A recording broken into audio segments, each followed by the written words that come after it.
alhamdulillah kita mengadakan acara yang cukup mendapat sambutan yang luar biasa dari teman-teman dimanapun berada, karena sampai saat ini jumlahnya untuk webinar siang hari ini yang tercatat adalah 279. Ini yang masih masuk di room ada sekitar ada 124. Kita sambil wait ya, dengan teman-teman yang lainnya. Tapi yang jelas tepat pada jam 1.30 dan lebih sekian menit untuk Indonesia bagian barat, dan teman-teman yang berada di Indonesia bagian tengah dan Indonesia bagian timur sudah menjelang sore ya. Oke, assalamualaikum warahmatullahi wabarakatuh. Waalaikumsalam. Waalaikumsalam warahmatullahi wabarakatuh. Selamat siang bagi teman-teman yang beragama lain. Semoga nanti pada acara ini kita semuanya mendapatkan ilmu yang bermanfaat dari narasumber. Namun untuk itu semua saya akan memberikan guideline dulu kepada para pemirsa di rumah atau kepada para peserta partisipan dari beberapa wilayah. Jadi yang pertama nanti susunan acaranya adalah pembukaan, kemudian karena ini acara ini diselenggarakan oleh IG Situbondo, maka opening speech nanti akan diberikan langsung oleh Ketua IG Situbondo, yang dalam hal ini akan diberikan oleh Bapak Muhammad Muzammil MPD. Kemudian saya akan memberikan intro dulu untuk narasumber. Namun sebelumnya, perkenalkan saya sebagai moderator. Saya adalah Pak Saiful. Dalam hal ini bertindak sebagai moderator. Saya di susunan IG Situbondo sebagai sekjen. Kemudian acara kedua adalah nanti akan kita paparkan sejenak untuk melihat biodata dari narasumber. Namun sebelum ke biodata dari narasumber, agar kita mengefektifkan waktu, mari kita mulai acara ini dengan bacaan basmalah. Bismillahirrahmanirrahim. Oke teman-teman, para partisipan dimanapun berada, untuk selanjutnya kita akan mengikuti bersama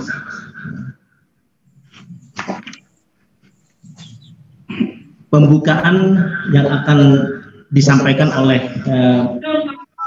Bapak Ketua kita adalah IG Situbondo, yang dalam hal ini adalah Bapak Muzammil MPD. Jadi kepada beliau, mari kita bersama-sama mendengarkannya. Terima kasih. Silakan Bapak Muhammad Muzammil.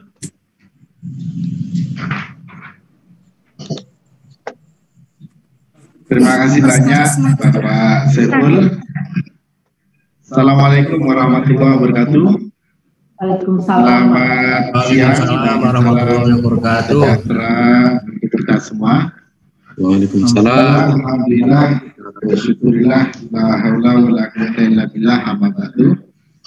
Bapak Ibu yang saya hormati dan saya banggakan, pada siang hari ini kita bisa bersama-sama melaksanakan suatu kegiatan dalam rangka meningkatkan pengetahuan kita, pemahaman kita, terutama di era pandemi COVID-19 ini, kami atas nama pribadi dan lembaga pengurus IGI Kabupaten Situbondo menyampaikan apresiasi yang setinggi-tingginya kepada Bapak dan Ibu semua yang sudah berpartisipasi aktif dalam kegiatan seminar pendidikan pada siang hari ini.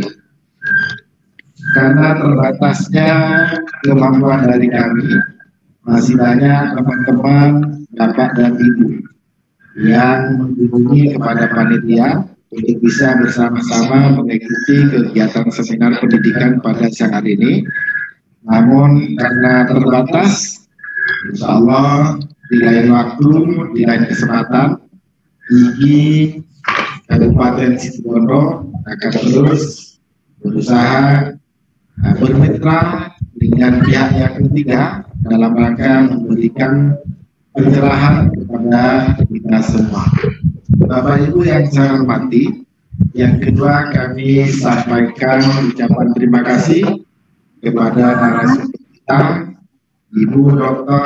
Yeni Hendriani, yang telah sudi bisa bersama-sama berbagi ilmu, berbagi pengalaman kepada kita semua, sehingga harapan nanti setelah kegiatan ini Bapak Ibu bisa mendapatkan pencerahan, karena momentum ataupun tema yang kita berikan pada saat ini adalah tema yang sangat kontemporer dan benar-benar diharapkan ada semacam perubahan yang mengarah kepada perbaikan, sehingga nanti Bapak Ibu di dalam menjalankan tugas-tugas kedinasan bisa berjalan lebih baik.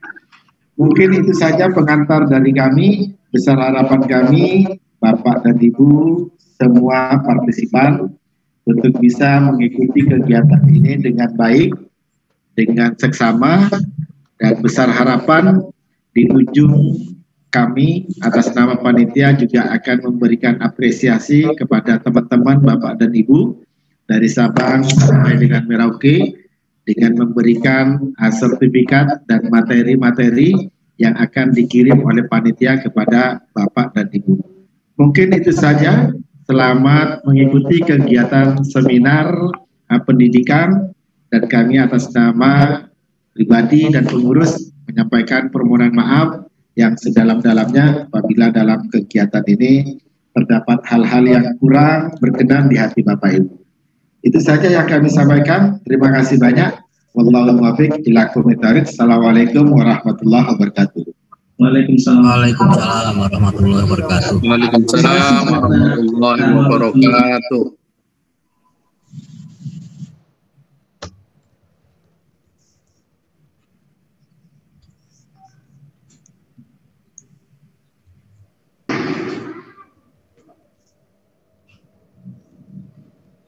Akan diperkenalkan dulu kepada narasumber. Narasumber kita pada siang hari ini adalah sebenarnya ibu yang sudah tidak asing lagi di mata teman-teman yang biasa mengikuti webinar atau seminar ya. Itu ibu ini adalah widaswara, yaitu Ibu Dr. Yeni Hendriani. Sekali lagi selamat siang Ibu Yeni. Selamat siang, Assalamualaikum. Waalaikumsalam. Sehat ya Bu ya? Oke. Alhamdulillah, insya Allah. Alhamdulillah Ibu bisa mendampingi kami di sini untuk memberikan pencerahan kepada teman-teman dari Sabang sampai Merauke, Ibu, karena peserta pada siang hari ini cukup luar biasa, sudah mewakili Indonesia Raya. Oke, teman-teman guru sekalian dimanapun berada, Ibu Yeni Hendriani ini adalah widaswara, di mana instansinya berada di bawah P4 TK IPA. Perlu diketahui adalah P4 TK IPA ini adalah Pusat Pengembangan dan Pemberdayaan Pendidik dan Tenaga Kependidikan Ilmu Pengetahuan Alam. Jadi memang sangat sesuai sekali dan sangat proporsional sekali, karena pada siang hari ini topik yang akan dibicarakan adalah pembelajaran efektif berbasis literasi ilmiah. Kemudian kalau saya baca pengalaman riwayat pendidikan dan segala macam tentang Ibu Yeni Hendriani ini adalah kalau dibacakan mungkin 1 jam 2 jam belum selesai. Untuk itu kita langsung saja untuk menyingkat waktu, karena pada acara selanjutnya kita akan lebih banyak diberikan pada partisipan untuk banyak memberikan kontribusi untuk bertanya dan memberikan respon apa saja yang terkait pada topik pada siang hari ini. Gimana Ibu Yani, sudah siap? Insya Allah siap. Ya. Alhamdulillah, pada siang hari ini teman-teman sekalian, IGI Situbondo berhasil memberikan kontribusi yang sangat berarti sekali buat teman-teman seluruh Indonesia. Dan sekarang hadirlah narasumber yang kita nantikan, yaitu Ibu Yeni Hendriani. Untuk menyingkat waktu, kita berikan sepenuhnya. Kira-kira Bu Yeni bisa memanfaatkan waktu 30 menit ke depan untuk memberikan penjelasan apapun bentuknya. Kita serahkan sepenuhnya kepada Dr. Yeni Hendriani. Oke, untuk itu kita langsung menyimak bersama kepada Ibu Yeni Hendriani. Silahkan Bu Yeni. Terima kasih Pak. Bismillahirrahmanirrahim. Assalamualaikum warahmatullahi wabarakatuh. Waalaikumsalam warahmatullahi wabarakatuh. Senang sekali bisa bertemu dengan teman-teman semua. Apa kabar? Semoga baik semua ya. Baik Ibu. Baik Bu. Alhamdulillah sehat. Alhamdulillah. Saya satu hari di WA oleh Ibu Nikma bahwa saya diminta untuk menjadi narasumber pada kegiatan webinar yang akan diselenggarakan oleh IGI Situbondo. Saya sangat merasa tersanjung sekali dan sangat senang, karena pada intinya ketika kita ada dalam satu webinar, kita tidak hanya sharing ilmu, kita juga sebetulnya melakukan silaturahmi. Saya sudah lama sekali tidak ketemu Ibu Nikma, dan alhamdulillah bisa bertemu walaupun secara daring ya, dan bertemu dengan teman-teman semua itu adalah kebahagiaan bagi saya. Judul dari makalah yang akan saya bawakan hari ini adalah pembelajaran efektif berbasis literasi ilmiah. Ketika kita bicara efektif, apa yang terbayang oleh teman-teman? Dari sisi bahasa Indonesia, efektif itu artinya memberikan efek. Nah, sekarang mari kita lihat apakah pembelajaran kita sudah memberikan efek. Ketika kita bicara efek terhadap siswa, maka efek itu adalah hasil belajar. Nah, kita akan membahas lebih lanjut tentang hal itu. Izinkan saya untuk share screen. Oh, udah ya, sudah dari sana ya. Oke. Oke.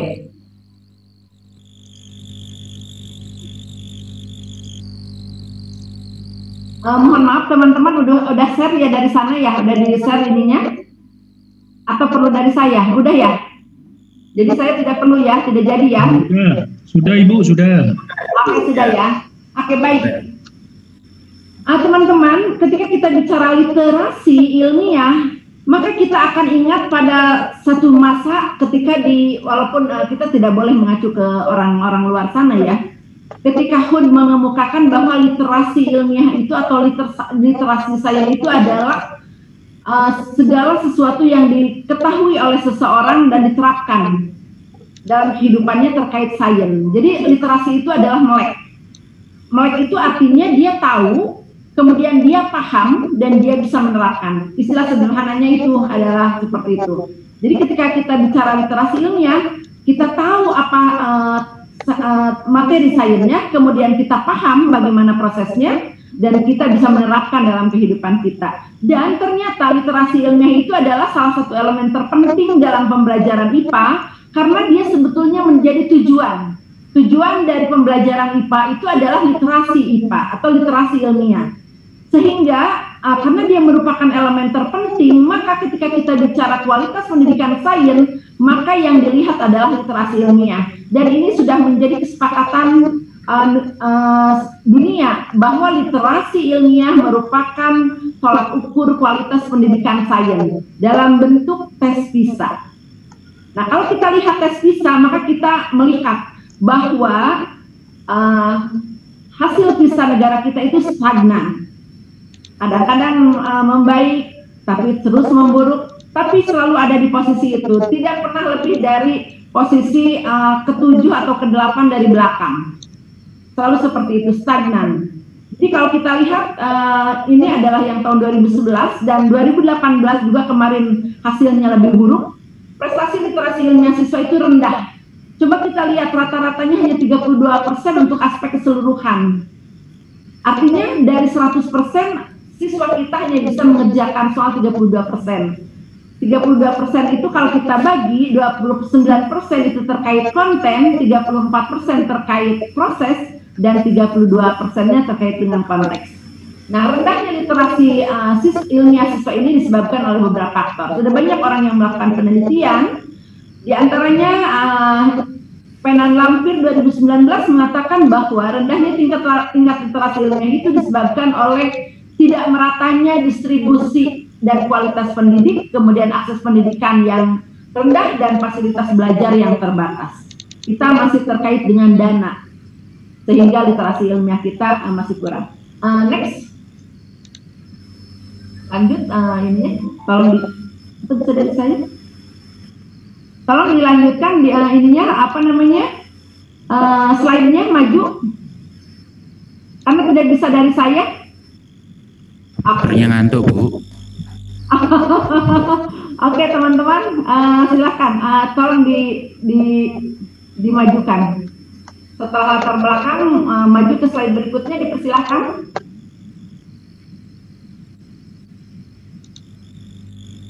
Oke, mari kita lihat apa itu literasi ilmiah.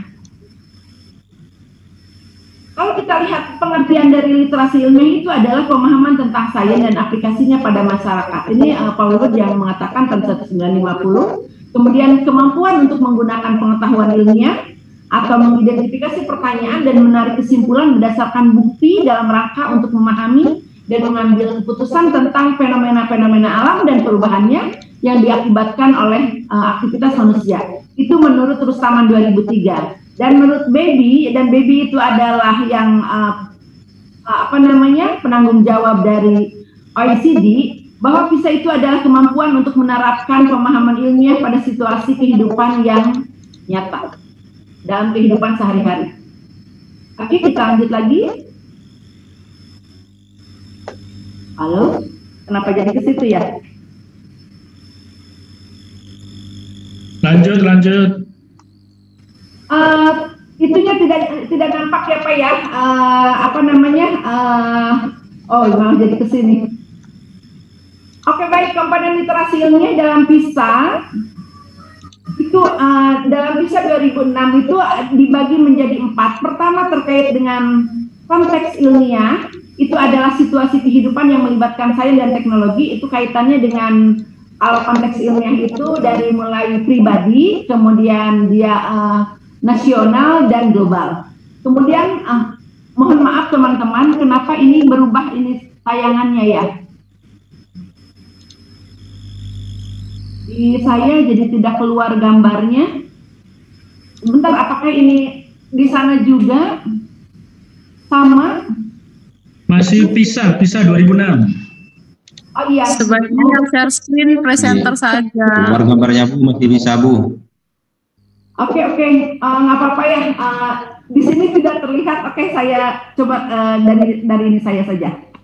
Oke, bahwa komponen literasi ilmiah dalam PISA 2006 itu terdiri dari konteks ilmiah, yaitu situasi kehidupan yang melibatkan sains dan teknologi. Kemudian scientific kompetensi atau kompetensi ilmiah itu mengidentifikasi masalah ilmiah, menjelaskan secara fenomenal dan menggunakan bukti ilmiah. Kemudian terkait dengan pengetahuan ilmiah, yaitu pemahaman siswa tentang konsep ilmiah, konsep sains, serta pemahaman mereka tentang hakikat sains. Kalau bicara hakikat sains, berarti guru juga harus paham tentang hakikat sains, karena siswa diminta untuk mengemukakan pemahaman mereka tentang hakikat sains. Sains sebagai produk, sains sebagai proses, dan sains sebagai sikap. Kemudian yang berikutnya adalah sikap siswa terhadap sains, yaitu minat dalam sains, dukungan untuk penyelidikan ilmiah, dan tanggung jawab terhadap sumber daya dan lingkungan. Itu adalah komponen literasi ilmiah. Kalau kita lihat kaitan antar komponen-komponen literasi ilmiah itu bisa teman-teman lihat mulai dari konteks yang saya katakan tadi itu terkait dengan personal, lokal, dan global. Kemudian kita melihat konteks itu akan berpengaruh terhadap kompetensi, bagaimana siswa menjelaskan fenomena-fenomena saintifik, kemudian mengevaluasi dan merancang penyelidikan ilmiah, kemudian siswa menginterpretasi data berdasarkan hasil dari penyelidikan ilmiah. Semua itu kemudian akan berpengaruh terhadap individu. Ketika dia tahu, dia kompeten, dia paham, dia tahu konteksnya, maka dia akan berpengaruh terhadap attitude. Bagaimana interest siswa terhadap sains, bagaimana siswa kemudian memberikan penghargaan terhadap penyelidikan saintifik untuk inquiry, kemudian bagaimana kesadaran dari lingkungan siswa. Jadi ketika ada permasalahan lingkungan, siswa akan melakukan suatu tindakan yang menguntungkan lingkungan karena sudah aware, sudah sadar. Kemudian dari sisi knowledge, maka kita akan melihat bagaimana kontennya, kemudian proseduralnya, dan epistemiknya. Maaf teman-teman, saya mau nelponin dulu, kan saya merasa agak terganggu, ini jadi hilang. Saya akan telepon teman dulu. Kenapa bisa jadi hilang ya? Sebentar ya. Sebentar teman-teman, saya akan telepon.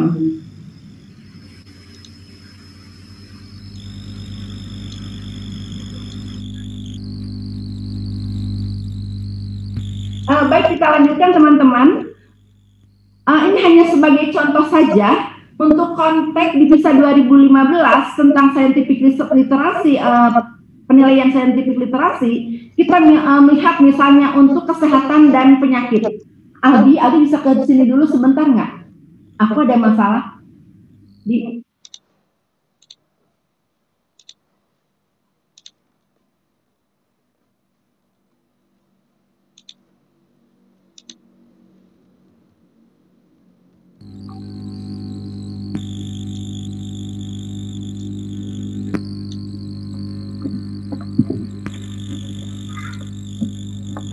Oke, mari kita lihat untuk personal, siswa harus menjawab asesmennya itu tentang bagaimana memelihara kesehatan diri, bagaimana memelihara kesehatan ketika dia mengalami eksiden, kecelakaan, bagaimana dia harus menjaga nutrisi, itu masalah personal.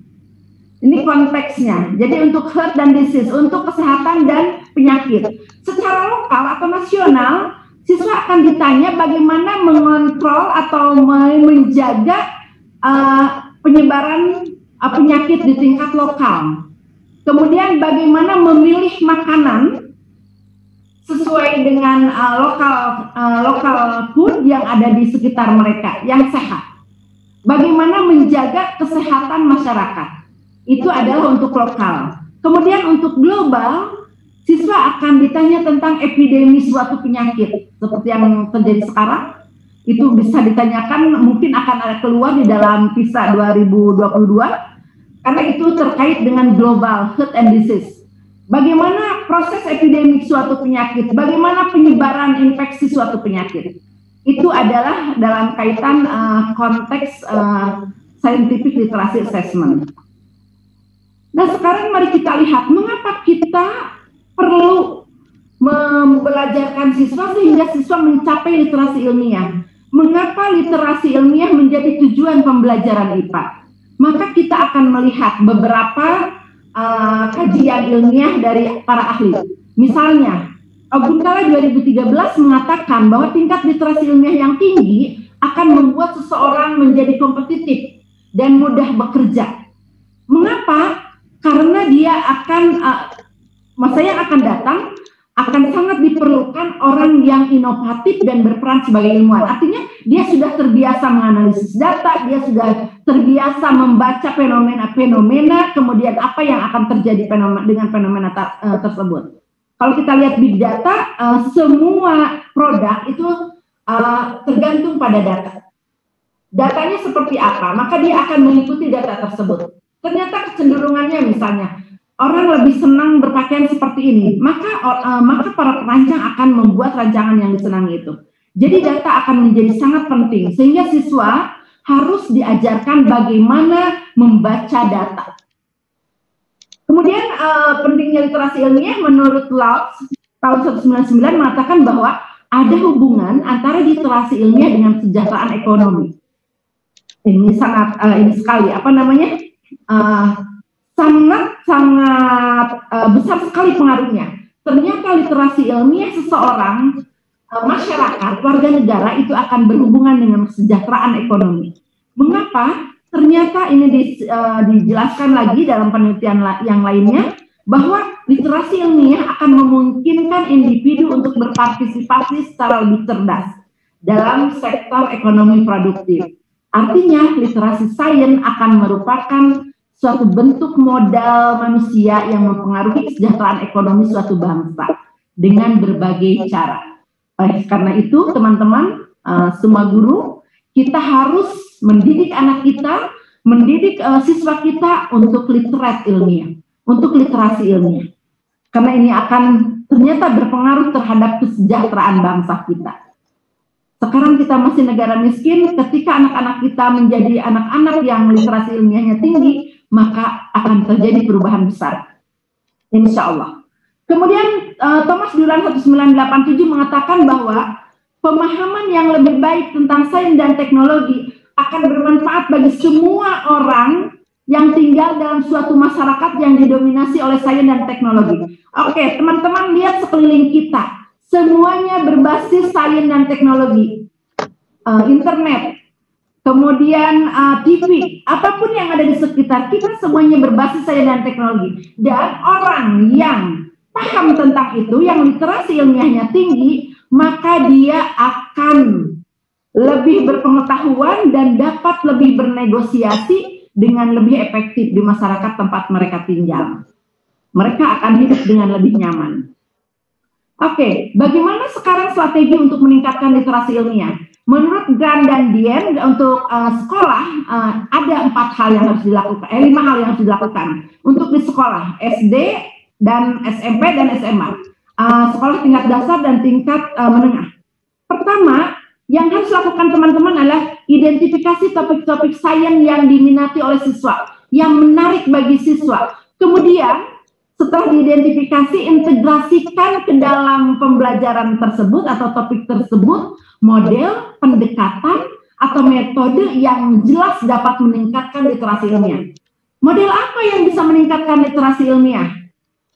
Teman-teman pasti sudah tahu, ketika di tahun 2013, di launching kurikulum 2013, kemudian diwajibkan 4 atau 5 ya, model pembelajaran yang harus digunakan dan pendekatan yang harus digunakan itu adalah pendekatan yang syarat dan model yang syarat dengan kegiatan-kegiatan yang dapat meningkatkan literasi ilmiah. Misalnya, pendekatannya adalah pendekatan proses, scientific approach. Modelnya adalah model pembelajaran berbasis masalah, model pembelajaran PJBL, Project Based Learning, model pembelajaran inquiry, model pembelajaran discovery. Itu semua adalah model-model teruji yang ada di IPA, yang ada di sains, yang bisa meningkatkan literasi ilmiah. Dan sekarang kita melihat bahwa ada perkembangan model dan pendekatan untuk masa-masa sekarang ini. Kami P4TK IPA mulai dari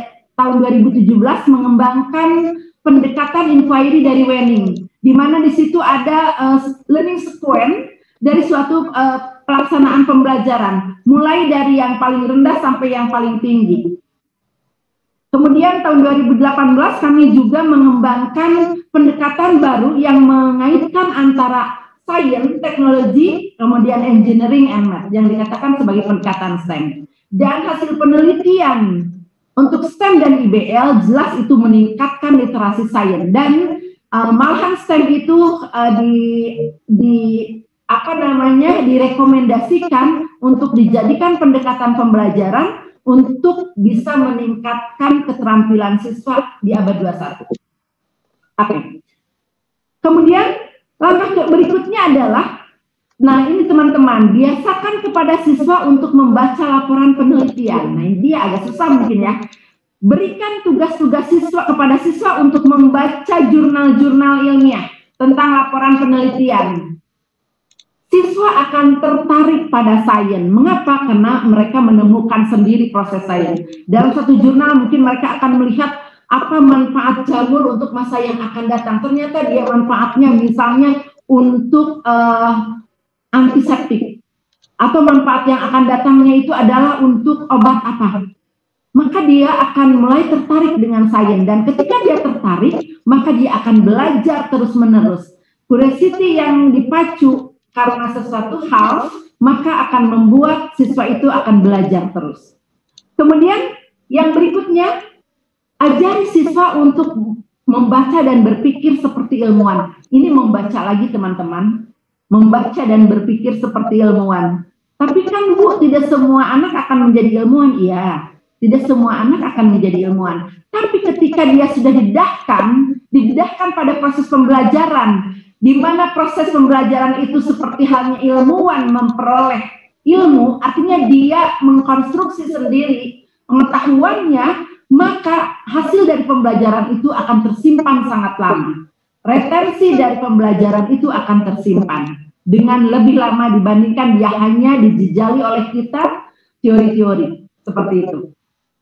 Kemudian pada saat kita meminta siswa untuk membaca dan berpikir seperti ilmuwan, maka guru harus mencontohkan bagaimana pemikiran kita ketika membaca grafik. Jadi ketika kita membaca grafik, apa yang harus kita pikirkan? Kecenderungan apa yang terjadi pada grafik itu? Prediksinya kalau terjadi seperti ini, apa yang akan terjadi? Itu yang harus dianalisis dari grafik itu. Apa yang akan terjadi? Dengan fenomena seperti itu, apa artinya? Kesimpulan apa yang bisa diambil? Itu yang harus diajarkan kepada siswa ketika melihat data, ketika siswa melihat suatu grafik. Kemudian, biasakan siswa untuk menganalisis data. Teman-teman, saya sudah pernah membaca tentang tren pendidikan untuk revolusi industri 4.0. Salah satunya adalah siswa diharuskan untuk membaca data, tren pendidikannya itu, dan ini sesuai dengan apa yang harus dilakukan untuk meningkatkan literasi sains siswa, bahwa siswa harus diajarkan untuk menganalisis data. Seperti halnya ilmuwan, maka dia akan tahu data itu dari mana diperoleh, kemudian bagaimana cara mengumpulkannya, apa yang diwakili oleh data itu. Artinya, apa yang bisa kita simpulkan dari data itu, dan dari mana, apa saja sumber data itu. Kemudian hal lain yang bisa kita lakukan sebagai seorang guru untuk meningkatkan literasi ilmiah siswa adalah rancanglah studi lapangan atau perkemahan remaja yang melibatkan siswa pada pengalaman atau kegiatan sains. Penggunaan strategi ini akan membantu siswa menjadi lebih tanggap terhadap dunia di sekitar mereka. Mereka akan terampil untuk mengobservasi, untuk mengamati, untuk menyimpulkan, untuk membuat keputusan. Intinya adalah sebetulnya membuat keputusan. Boleh dikati atau tidak, boleh dimakan atau tidak. Apa yang harus kita lakukan dengan interaksi, apa yang harus kita lakukan dengan fenomena itu. Jadi siswa dilatih untuk membuat keputusan. Siswa yang terlatih membuat keputusan pada saat mereka dewasa nanti, pada saat mereka keluar dari sekolah, mereka bisa memutuskan dengan baik. Dan keputusan yang baik tentu insya Allah akan menjadi cara hidup yang baik. Dan selanjutnya, strategi untuk meningkatkan literasi ilmiah di luar sekolah. Sebetulnya kita jangan terlalu berharap, jangan terlalu membebani sekolah. Sebagai seorang orang tua, kita tidak boleh terlalu membebani sekolah untuk berbagai hal terkait dengan keterampilan atau kepintaran anak kita. Sebetulnya sebagai orang tua, dia bisa meningkatkan literasi ilmiah anaknya. Contoh, ketika anak saya bertanya berbagai macam, saya jawab. Kebetulan saya orang biologi, saya bisa mengaitkan fenomena-fenomena yang anak saya jawab tanya. Dan itu bisa dilakukan oleh semua orang tua, walaupun dia bukan orang biologi, dia bisa cari buku-buku yang bisa membantu dia ketika dia ditanya anaknya. Kemudian dia juga bisa melakukan kegiatan-kegiatan yang sederhana yang sebetulnya itu adalah contoh bagaimana dia akan memperoleh literasi ilmiah. Contohnya adalah berkebun, menanam pohon, mendaur ulang limbah, dan seterusnya. Itu bisa dilakukan oleh orang tua. Dan satu hal lagi, masyarakat juga bisa melakukan hal yang sama. Program-program di televisi, di radio, di internet bisa membicarakan tentang berbagai penelitian ilmiah atau berbagai fenomena sains yang menarik yang membuat siswa tertarik untuk belajar. Itu adalah strategi untuk meningkatkan literasi ilmiah di luar sekolah. Nah, oke, sekarang mari kita lihat pembelajaran efektif. Ketika kita bicara pembelajaran efektif, apa yang terjadi? Pembelajaran efektif terjadi ketika siswa berperan aktif dalam proses belajarnya. Dia aktif mencari pengalaman belajarnya. Bahwa pembelajaran tidak membutuhkan guru yang hanya memberikan pengetahuan kepada siswa. Artinya apa, teman-teman? Ketika kita hanya menyampaikan pengetahuan dalam bentuk ceramah, maka itu tidak terjadi pembelajaran yang efektif. Pembelajaran efektif itu ketika teman-teman tidak hanya menyampaikan pengetahuan, tapi juga memfasilitasi berbagai kegiatan, memfasilitasi berbagai sumber belajar, menjadi pembimbing ketika siswa melakukan kegiatan praktikum misalnya, menjadi pembimbing ketika siswa melakukan presentasi, menjaga supaya tidak ada kekeliruan, tidak ada kesalahan. Siswa betul-betul ada di track. Maka itu adalah guru yang tidak hanya memberikan pengetahuan, guru yang berfungsi sebagai fasilitator. Pembelajaran efektif itu ketika pengelolaan kelas membawa suasana menjadi positif. Positif apa? Membuat siswa ingin belajar. Ketika siswa ingin belajar, maka pembelajaran itu efektif. Mengapa siswa ingin belajar?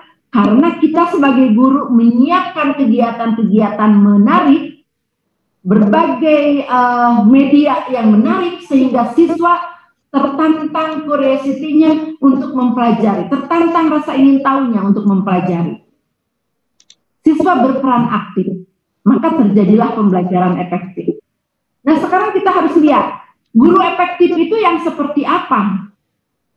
Guru efektif itu adalah guru yang memiliki konten atau keahlian.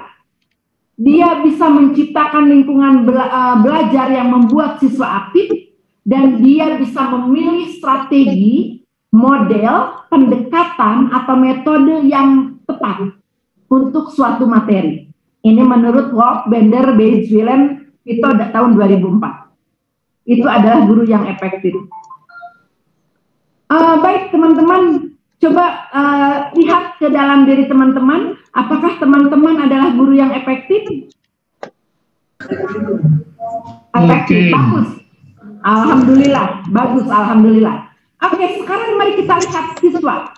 Kapan siswa itu belajar? Paling baik. Apakah ketika kita memaksa dia untuk mengerjakan soal? Bahwa menurut para peneliti, siswa belajar paling baik ketika mereka bertanggung jawab atas pembelajaran mereka sendiri. Ketika mereka secara aktif terlibat dalam pembelajaran. Ketika pembelajaran bersifat interaktif. Ini lawan kata pasif. Interaktif. Artinya terjadi interaksi antara siswa dengan siswa, siswa dengan guru, siswa dengan lingkungan, siswa dengan bahan belajar. Itu adalah proses belajar yang paling baik. Siswa bertanggung jawab atas pembelajaran mereka aktif terlibat, mereka bersifat interaktif, mereka melihat dirinya sebagai pembelajar yang berhasil. Teman-teman, ini nomor 4 ini sangat penting sekali. Mereka melihat dirinya sebagai pembelajar yang berhasil. Kapan itu akan terjadi? Ketika dia merasa nyaman di kelasnya, ketika gurunya memuji dia atas hasil kerjanya, maka teman-teman jangan pelit dengan ujian dan jangan terlalu royal dengan punishment. Kamu jelek, kamu salah. Oh ya ini betul, tapi teman anak-anak coba lihat yang teman kamu apa seperti itu juga. Kira-kira apa nih yang terjadi? Mengapa demikian? Jadi jangan langsung menyalahkan. Sebaiknya angkat dulu, kemudian tunjukkan kesalahan dia itu di mana. Karena sebenarnya kesalahan itu bagi saya itu hal yang bukan hal yang haram. Kesalahan itu membuat kita tidak melakukan hal yang sama. Malah itu adalah hal yang baik kalau menurut saya kesalahan itu. Kita menjadi hal yang baik. Oke, lanjut lagi ya teman-teman. Iya, kenapa Pak? Kita wajar dulu ya. Belum. Oke teman-teman. Oke sebentar ini, aduh nih saya benar-benar. Sebentar teman-teman, sebentar aja. Di meja session ya HP-nya ya. Ya. Oke sebentar, saya ini ada ini telepon masuk sebentar aja. Ini soalnya kayaknya terpenting dari masyarakat.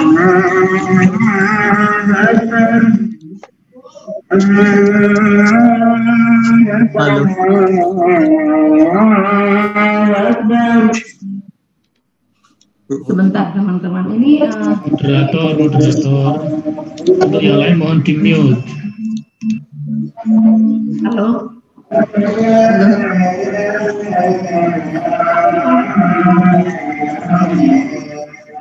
Halo. Ini aku gambar hilang nih, terus ada azan lagi. Bentar aja. Ya.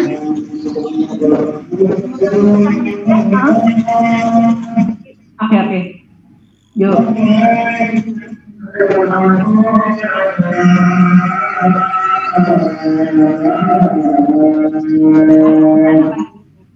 Teman-temanku, ini hilang. Oke, aku habis.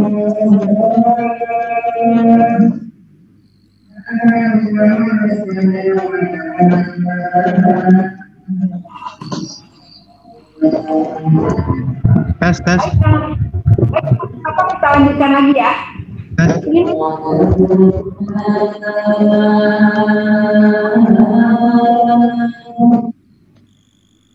Ini saya nggak tahu matiinnya.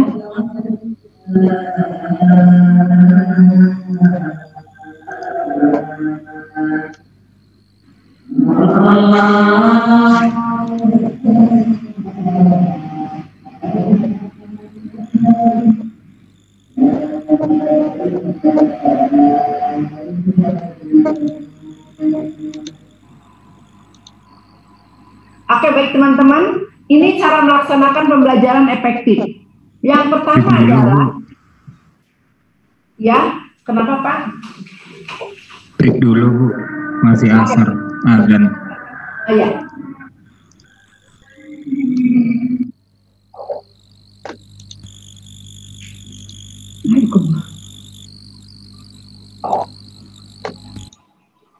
Kenapa tadi tiba-tiba jadi itu?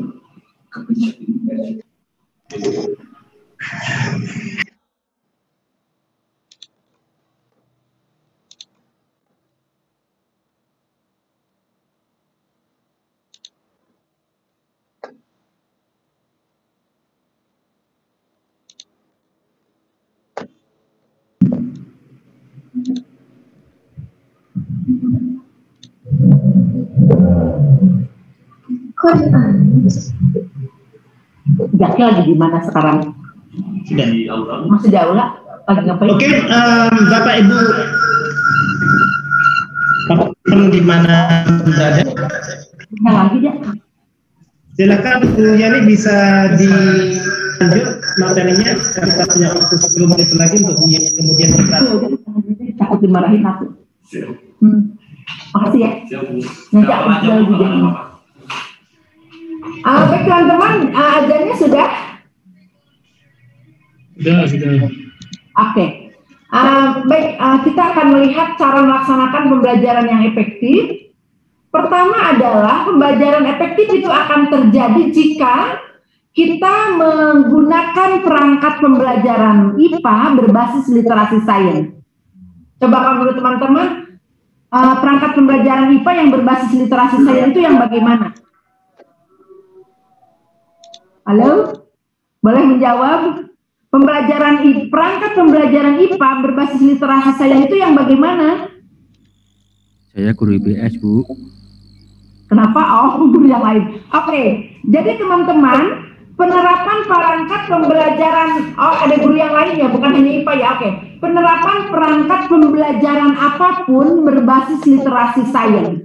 Artinya, perangkat pembelajaran tersebut menggunakan model pembelajaran atau pendekatan pembelajaran atau metode di mana siswa aktif mencari sendiri pengetahuannya. Di situ ada masalah, siswa diminta untuk memecahkan masalah, siswa diminta untuk merancangkan, mencari data. Itu adalah perangkat pembelajaran yang berbasis literasi sains. Sains di sini kan tidak hanya IPA artinya ya, sains itu artinya pengetahuan.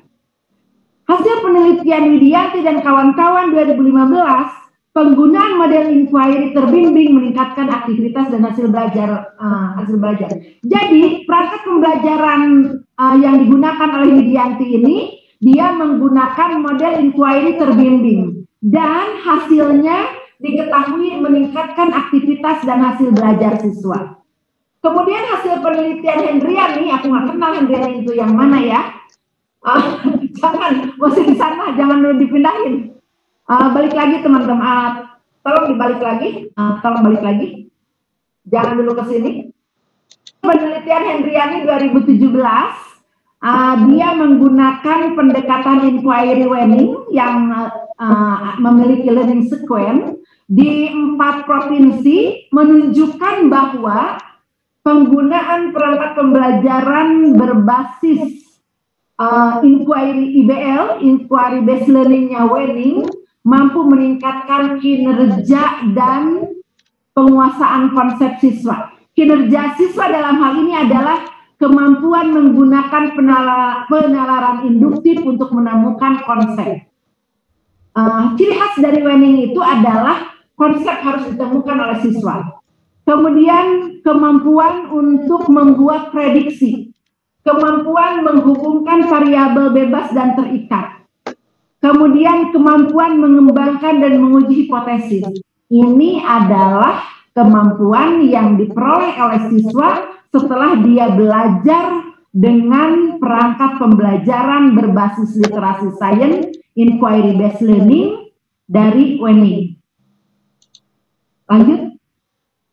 Hasil penelitian Hendriani 2018 menggunakan pendekatan STEM, Sains, Teknologi, Engineering, dan Math, bahwa diketahui meningkatkan hasil belajar dan kemampuan berpikir kritis, pemecahan masalah, kerjasama, pemikiran ilmiah, dan kemampuan berkomunikasi siswa.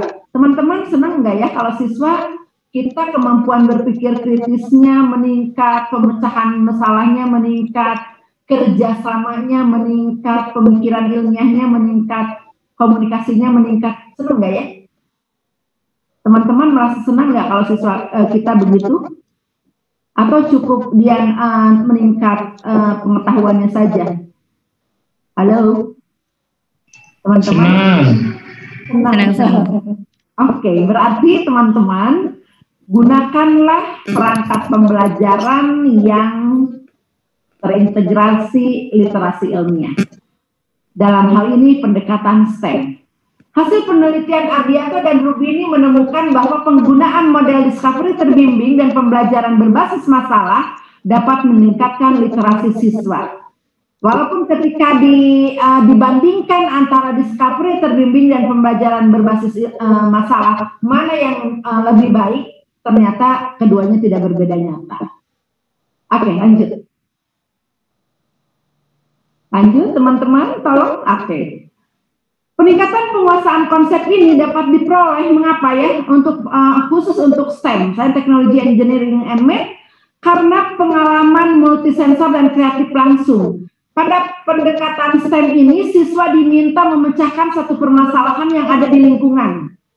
Kemudian mereka akan terlibat dalam pengalaman ini, mereka akan mengembangkan keingin-tahuannya atau curiosity-nya, mereka akan memiliki minat dalam mempelajari berbagai hal atau inquisitiveness, kemudian mereka akan berpikir kritis, critical thinking, mereka akan memecahkan masalah, problem solving. Kemampuan itu akan terus dibangun melalui pengalaman belajar berbasis STEM. Itulah sebabnya sekarang kenapa di berbagai negara besar pendekatan pembelajaran yang digunakan itu adalah pembelajaran STEM. Dengan pembelajaran STEM, maka metode ilmiah yang ada di sekolah itu dikawinkan dengan scientific engineer. Bagaimana proses desain yang dilakukan oleh para insinyur di pabrik-pabrik. Sehingga kemungkinan di sekolah akan bisa terbentuk satu produk yang bisa diperbanyak, yang bisa dijual ke masyarakat. Ini akhirnya kaitannya dengan ekonomi. Ini akhirnya kaitannya dengan kemampuan siswa memecahkan masalah, pembelajaran berbasis STEM ini. Kemudian, curiosity dan inquisitiveness ini akan mendorong siswa memiliki keterampilan tertinggi. Keterampilan tertinggi untuk abad revolusi industri 4.0 adalah active learning. Semua orang harus punya keterampilan active learning. Ketika orang tidak memiliki keterampilan active learning, maka dia akan tertinggal. Ketika dia tertinggal, maka dia akan jauh dari yang namanya keberhasilan. Mohon maaf ya, ini tidak bicara tentang takdir ya. Ini bicara tentang logic thinking dari apa yang terjadi ketika seseorang tidak memiliki active learning. Akhirnya dia akan terbelakang dan akhirnya dia akan tidak bisa mengikuti hal apapun. Dan siswa kita harus kita latih untuk memiliki active learning. Dan model terbaik untuk siswa memiliki active learning adalah gurunya. Karena guru itu adalah orang yang paling ditaati oleh siswa dibanding orang tuanya. Jadi kita harus punya active learning dulu, baru siswa akan mengikuti kita. Oke, lanjut. Oke. Teman-teman, di hasil penelitian Pan dan Gilan tahun 2012 mengatakan bahwa penggunaan multimedia dalam pembelajaran, mohon maaf ya, saya pikir ini orang IPA saja, dalam pembelajaran akan meningkatkan penguasaan konsep siswa, keterampilan proses sains siswa, dan pemahaman siswa tentang hakikat sains. Aspek-aspek tersebut merupakan bagian dari domain dari literasi ilmiah. Domain literasi ilmiah itu tadi saya sudah mengatakan itu terdiri dari konteks, kompetensi sains, pengetahuan sains, dan sikap sains. Kemudian infrastruktur sekolah, sumber daya manusia dalam hal ini guru, organisasi dan manajemen sekolah akan memberikan pengaruh yang sangat signifikan terhadap prestasi literasi siswa. Ini menurut Agun Kala tahun 2013. Maka semua hal yang ada di sekolah, infrastruktur, sumber daya dan seterusnya akan sangat berpengaruh. Oke, ini adalah STEM, pembelajaran STEM, sains, teknologi, matematik, dan engineering. Ketika saya mengajarkan sains, misalnya karena saya orang biologi, saya akan mengajarkan tentang sistem pencernaan, maka saya akan mengaitkan sistem pencernaan ini dengan teknologi yang ada dengan KD sistem pencernaan. Dan teknologinya itu adalah ternyata teknologi tentang fermentor. Fermentor itu adalah alat atau tempat untuk fermentasi. Dan ketika siswa diminta untuk membuat fermentor yang lebih bagus dari yang sudah ada, maka akan ada proses engineering, akan ada proses perancangan. Dan ketika merancang fermentor yang lebih baik dari yang sudah ada, maka akan ada proses perhitungan matematika. Berapa luasnya, berapa volumenya, berapa suhu yang harus ada di situ, berapa kelembaban. Itu adalah penghitungan-penghitungan matematik. Jadi STEM adalah pendekatan di mana seorang guru mengajarkan sains terkait dengan teknologi, engineering, dan math. Lanjut. Ini adalah pembelajaran STEM yang barusan saya katakan. Jadi dalam proses pembelajaran STEM ini yang terutama adalah bagaimana sains, teknologi, kemudian engineering dan matematik terintegrasi dalam proses pembelajaran untuk memecahkan masalah dalam kehidupan sehari-hari yang nyata. Artinya ketika kita punya masalah dalam kehidupan sehari-hari yang nyata, ini bisa dipecahkan oleh STEM. Atau dalam kehidupan profesional, artinya ini adalah dalam keilmuan. STEM juga akan menunjukkan kepada siswa bagaimana konsep prinsip teknik sains, teknologi, engineering, dan matematik digunakan secara terintegrasi untuk mengembangkan produk, proses, dan sistem. Teman-teman, ketika berbicara STEM, banyak orang yang mengatakan harus mendapatkan satu produk. Tidak selalu harus begitu. Pembelajaran STEM itu bisa mengembangkan produk, bisa mengembangkan proses, dan mengembangkan sistem yang bermanfaat bagi kehidupan. Sebagai contoh, ketika saya mengajarkan sistem pendidikan ya STEM, penggiluan mahasiswa itu. Bukan mahasiswa, teman-teman. STEM itu diajarkan kalau di luar itu mulai dari SD. Dan kami juga sudah membuat unit STEM dari SD. STEM. STEM itu adalah, ya, kenapa? Kenapa Pak? Boleh ditanyakan langsung mumpung Bapak masih ingat, silakan.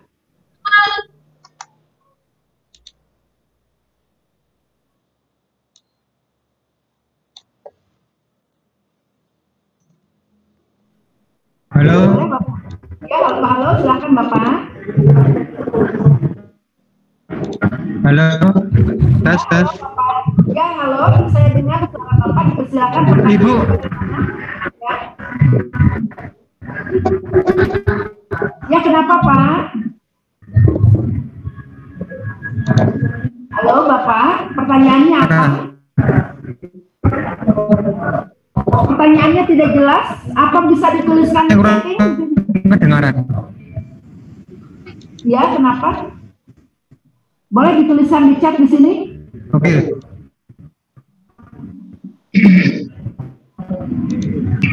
Oke. Terputus-putus suaranya. Mohon admin tertib nanti pertanyaannya nanti di akhir penyampaian materi aja, itu lebih bagus. Oh ya, baik. Kalau demikian Bapak mohon maaf, tolong dituliskan saja, nanti akan dibacakan oleh moderator di akhir kegiatan pertanyaan Bapak ya. Saya selesaikan dulu saja ya. Oke, ini adalah scientific engineering practice yang ada di dalam STEM. Scientific dan engineering artinya proses ilmiah dan proses engineering di pabrik, proses perancangan di pabrik disatukan menjadi scientific engineering practice. Apa saja yang ada di STEM itu? Pertama adalah siswa membuat pertanyaan sains dan menemukan masalah. Ketika membuat pertanyaan itu adalah proses sainsnya, dan ketika menemukan masalah itu bisa dikatakan sebagai proses engineering juga. Kemudian mengembangkan dan menggunakan model, merencanakan dan melakukan investigasi, penyelidikan, analisis dan interpretasi data, menggunakan pola berpikir matematik dan komputasi, membangun eksplanasi atau penjelasan, dan mendesain solusi, itu engineeringnya, terlibat dalam argumen berdasarkan bukti, mendapatkan, mengevaluasi, dan apa satunya lagi ke bawahnya? Dan mengevaluasi kenapa?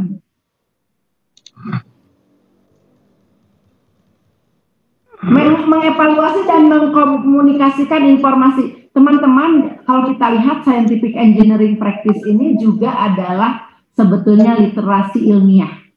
Ketika siswa bisa mengajukan pertanyaan, menemukan masalah, mengembangkan dan menggunakan model sadar literasi ilmiah. Oke, kita lanjut lagi, dipersilakan lanjut lagi.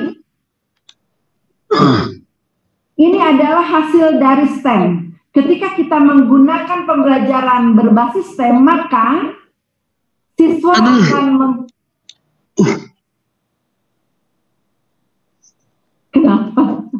Kenapa ribut? Maka siswa akan pertama adalah kan siswa itu dia harus memecahkan masalah, maka tentu dia akan kreatif. Ketika dia memecahkan masalah, pasti dia akan berpikir kritis. Dia akan menjadi problem solving. Ini, oke, belum selesai. Belum selesai, sudah dipindahin. Oke, kemudian dia akan active learning, akan menjadi active learning. Kemudian dia juga akan belajar berkomunikasi karena dia bekerja dalam kelompok, dan dia juga akan berlatih kolaborasi karena dia bekerja dalam kelompok. Oke, lanjut. Ini adalah model-model pembelajaran yang biasa digunakan di dalam STEM. Project Based Learning dari Lukas, ini yang biasa, teman-teman. Kemudian PJBL-nya STEM dari Laboy dan Ras. Kemudian siklus belajar atau 5E dari Baby. Lanjut. Ini adalah Project Based Learning, langkah-langkahnya. Teman-teman bisa melihat ini yang sama yang biasa dilakukan di kurikulum 2013, penentuan pertanyaan mendasar dan seterusnya. Oke, lanjut. Nanti teman-teman bisa baca sendiri, karena waktunya tinggal berapa menit lagi ya, atau udah habis, jangan-jangan. Kemudian ini adalah model PJBL STEM yang Laboy and Ras. Yang ini yang berbeda dengan model pembelajarannya yang Lukas. Kalau model PJBL STEM itu mulai dari reflection. Bagaimana di sini siswa dibawa ke dalam konteks masalah dan memberikan kepada siswa satu permasalahan agar bisa diselidiki atau diinvestigasi. Ini adalah refleksi, kemudian ada research. Dalam research ini, siswa akan melakukan penelitian, guru akan membimbing, siswa akan memilih bacaan untuk mengumpulkan informasi-informasi dari sumber yang relevan, research untuk penyelesaian masalah di sini. Kemudian discovery, siswa akan melakukan penemuan, penyelidikan udah mau ajan ya, ternyata saya udah lewat 30 menit, udah mau sejam malah ya teman-teman ya. Oke teman-teman, ini adalah discovery, ada aplikasi dan ada komunikasi. Lanjut lagi, lanjut teman-teman. Ini adalah model 5E ya dari Baby. Kemudian ini contoh, teman-teman bisa baca sendiri ya, ini contohnya dari aplikasi kamu kemana lompatan.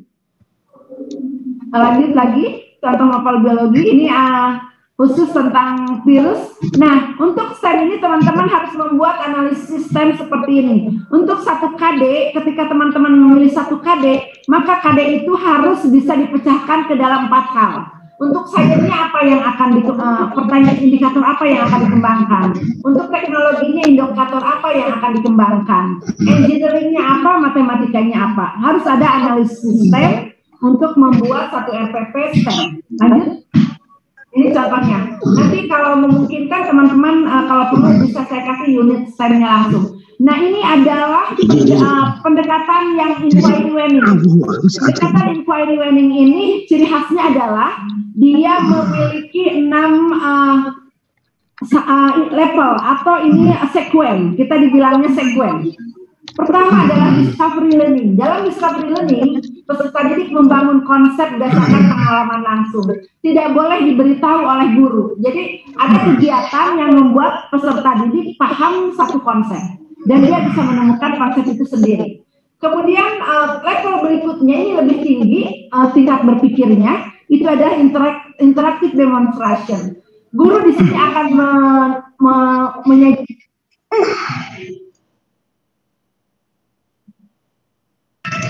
suaranya Bu Yeni, kok mute itu.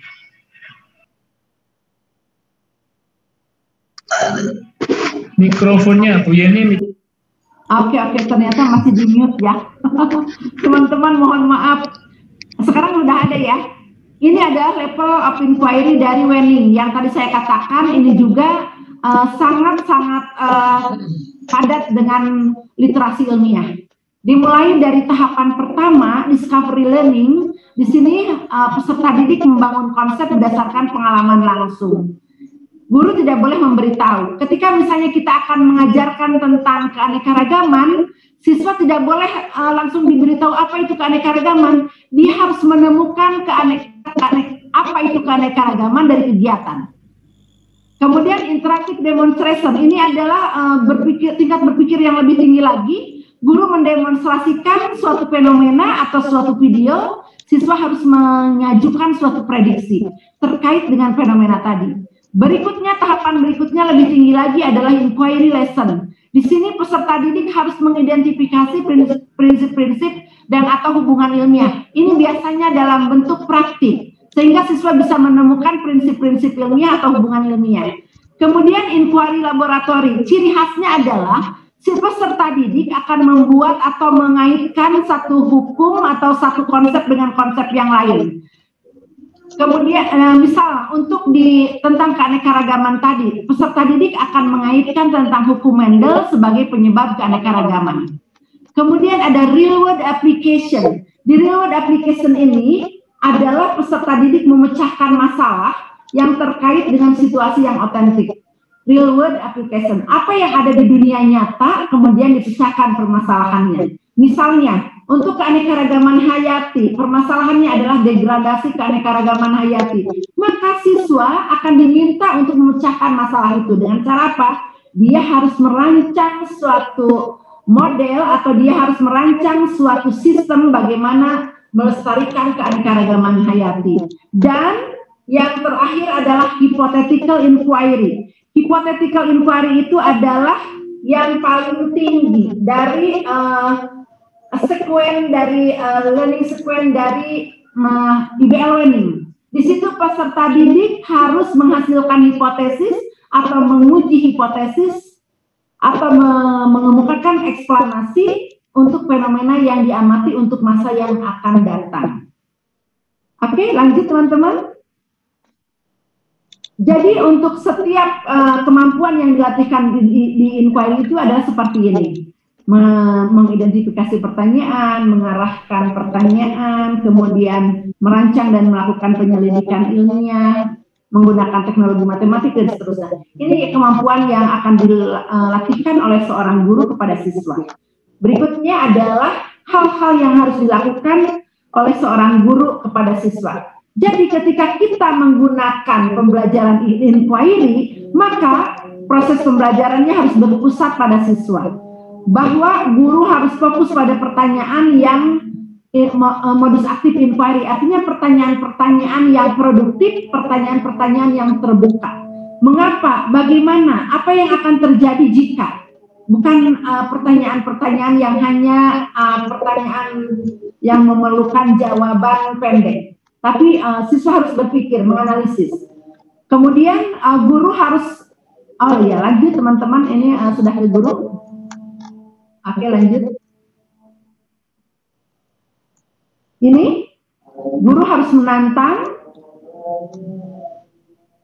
Oke, guru tidak boleh otoriter, dan seterusnya. Kemudian guru harus memiliki keterampilan bertanya. Bagaimana keterampilan bertanya untuk menggali teknik probing? Bagaimana dia harus memberikan waktu ketika dia mengajukan pertanyaan. Bagaimana dia harus memberikan kesempatan untuk siswa untuk berpikir. Itu adalah keterampilan bertanya. Kemudian guru memunculkan, mengoreksi dan memanfaatkan pengetahuan awal peserta didik. Dengan pengetahuan awal peserta didik itu dia mengajukan pertanyaan-pertanyaan probing untuk supaya peserta didik bisa menemukan konsep sendiri. Lanjut.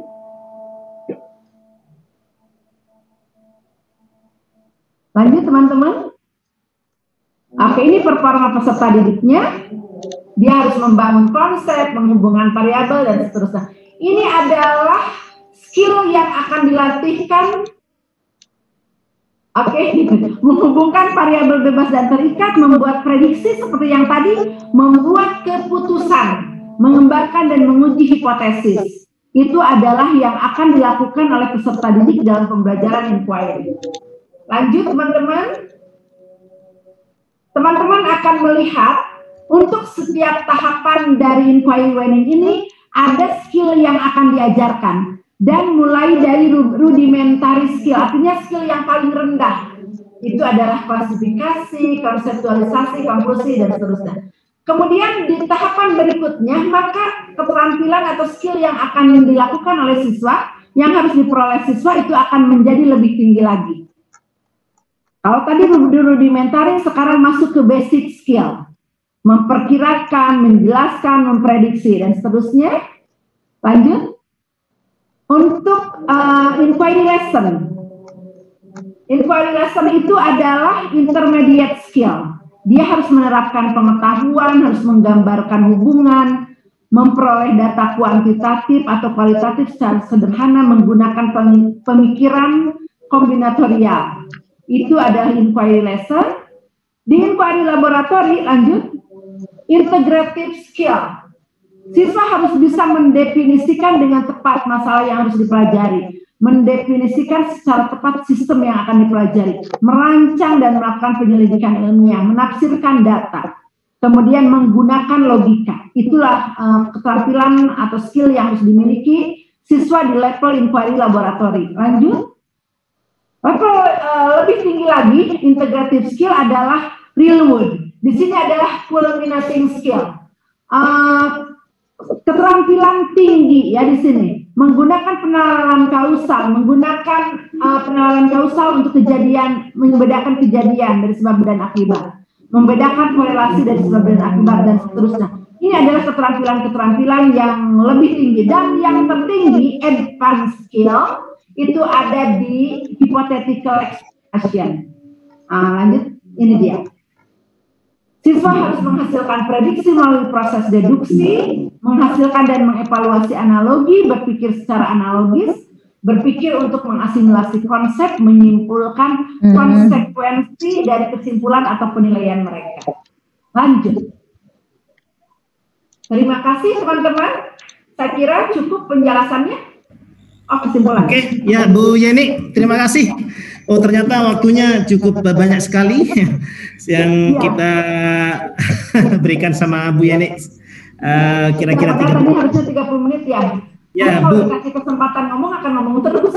Ya, memang karena ini materinya sangat esensial dan teman-teman banyak yang antusias untuk menyimak dulu biar ilmu yang didapatkan tidak setengah-setengah. Jadi saya biarkan aja Bu Yeni untuk menjelaskan sedetail mungkin. Oke, teman-teman, para pemirsa dan para partisipan dimanapun Anda berada, kita sekarang sudah saatnya pada sesi tanya jawab, karena di sini di chat ada juga yang tetapi saya fokuskan dulu pada teman-teman yang raise hand dari tadi. Yang pertama adalah Pak Hendri dari SMK. Pak Hendri? Ya. Ya, silakan Pak Hendri. Langsung Pak Hendri. Baik, terima kasih Pak. Langsung saja pertanyaannya, gimana cara memotivasi siswa Ibu biar punya semangat belajar? Jadi langsung ke tekniknya saja, itu kan tadi secara general. Jadi teknik untuk menghadapi siswa yang dengan berbagai karakter, kita menggunakan trik apa supaya semangat siswa itu agar termotivasi Pak ya? Kembali. Ya, gitu. Udah, makasih Bapak. Terima kasih. Assalamualaikum. Salam Pak, bagaimana, langsung dijawab atau dikumpulkan dulu? Langsung dijawab. Oke. Teman-teman, tadi pembelajaran efektif itu terjadi ketika siswa mau belajar. Ketika guru tidak hanya menyampaikan teori saja. Ketika lingkungan belajar kondusif, maka motivasi siswa itu akan meningkat ketika hal itu terjadi. Guru bukan penyampai materi saja. Jadi guru harus menjadi fasilitator yang menyiapkan berbagai kegiatan. Dia harus menyiapkan berbagai bahan ajar atau menyiapkan berbagai istilahnya apa ya yang LCD yang segala macam itu apa istilahnya? Alat peraga. Satunya lagi secara umumnya, lupa ya. Nah itu yang harus disiapkan oleh guru. Ketika guru media pembelajaran. Media pembelajaran. Maka ketika siswa melihat ada media pembelajaran, ada kegiatan yang dilakukan, pasti dia akan berubah. Saya melihat satu siswa yang asalnya sangat apatis di satu sekolah di Kalimantan, kemudian dia menjadi siswa yang paling aktif ketika pembelajarannya dilakukan dengan pembelajaran STEM. Mengapa? Karena dia harus memecahkan masalah, dia harus menyiapkan alat bahan, dia harus melakukan kegiatan, dia harus merancang, dia harus membuat, dan seterusnya. Jadi itu akan meningkat motivasinya kalau kita hanya ceramah saja. Harus ada berbagai kegiatan, berbagai metode, berbagai bahan, berbagai sumber yang kita lakukan. Multi method, multi research harus kita lakukan. Oke, itu jawabannya ya Bu ya. Kemudian pertanyaan selanjutnya dari Muhammad. Ya Bapak Lukman, silakan langsung tanya. Oke, Assalamualaikum warahmatullahi wabarakatuh. Waalaikumsalam. Waalaikumsalam warahmatullahi wabarakatuh. Terima kasih kepada Pak Moderator. Oh ya, perkenalkan nama saya Pak Lukman Hadi dari SMK Negeri 1 Korjo Pasuruan, Ibu. Oke, terima kasih. Oke, alhamdulillah terima kasih kepada moderator yang memberikan kesempatan kepada saya untuk tanya langsung ke Bu Yeni selaku Widyaswara IPA ya. Ibu, yang saya tanyakan ini penting Ibu, apa namanya mengenai pembelajaran STEM.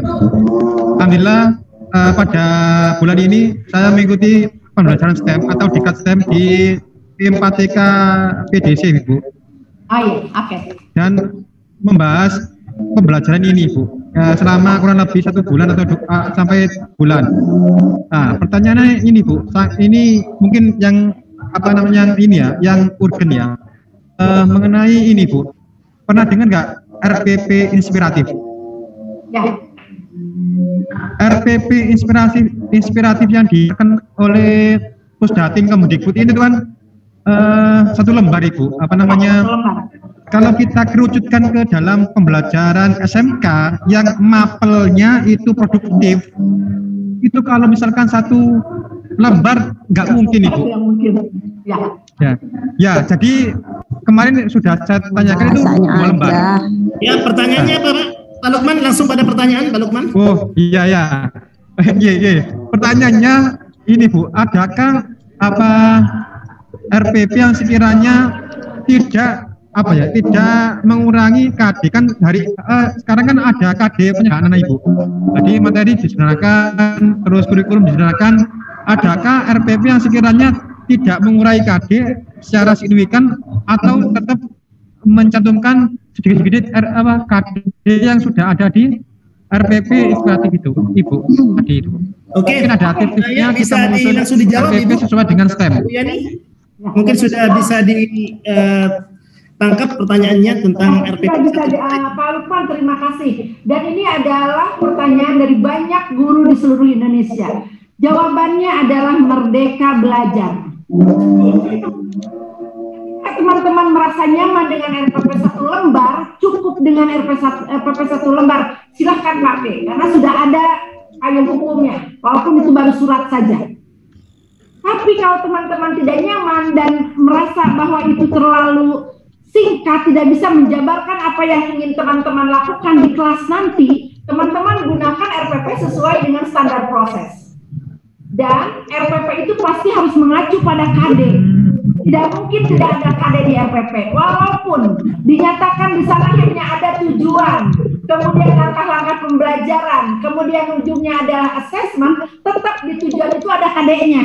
KD baru dia keluarkan tujuan. Tidak mungkin tiba-tiba ada tujuan tanpa KD yang dia acu. Jadi apapun yang dilakukan dari pemerintah, nanti jawabannya adalah merdeka belajar, teman-teman. Hidup merdeka belajar. Kalau nyaman pakai, kalau enggak silahkan pakai yang lain. Dan saya bisa menyatakan itu dengan jelas. Itu memang seperti itu sekarang. Apa yang akan dilakukan kita adalah yang terbaik yang bisa dinikmati oleh anak didik kita. Itu tujuannya adalah ke sana. Oke, ya. Itulah jawaban dari Bu. Berarti misalkan KD dan ini Bu ya. Dari Pak Mukasim ini melalui chat tanya sama Bu Yeni bagaimana merancang pembelajaran STEM pada PDR. Oke, pada masa pandemi. Intinya sama saja. Kita akan membuat pembelajaran STEM itu dengan awalnya menganalisis STEM.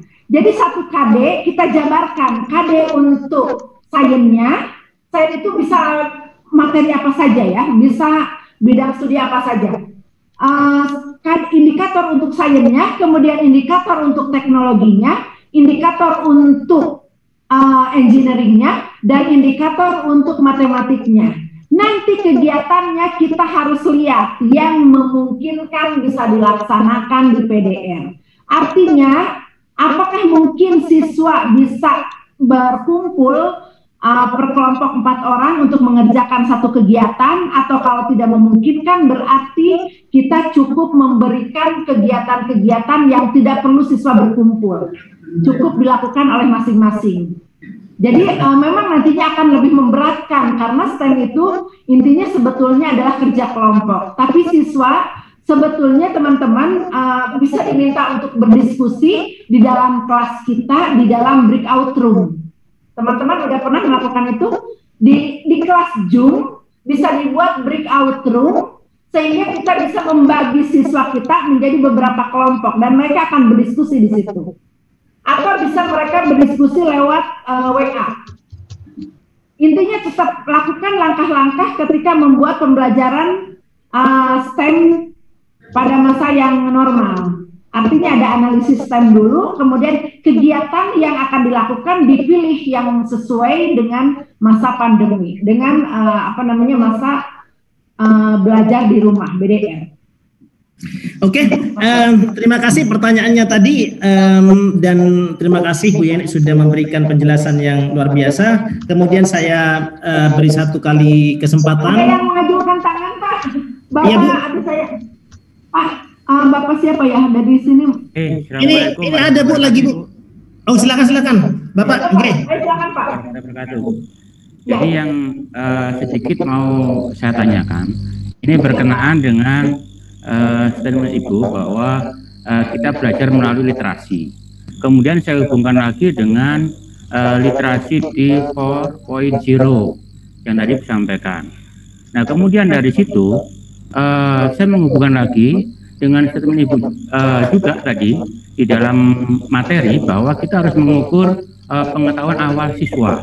Nah kemudian yang terakhir saya dengar adalah bagaimana dengan konsep merdeka belajar.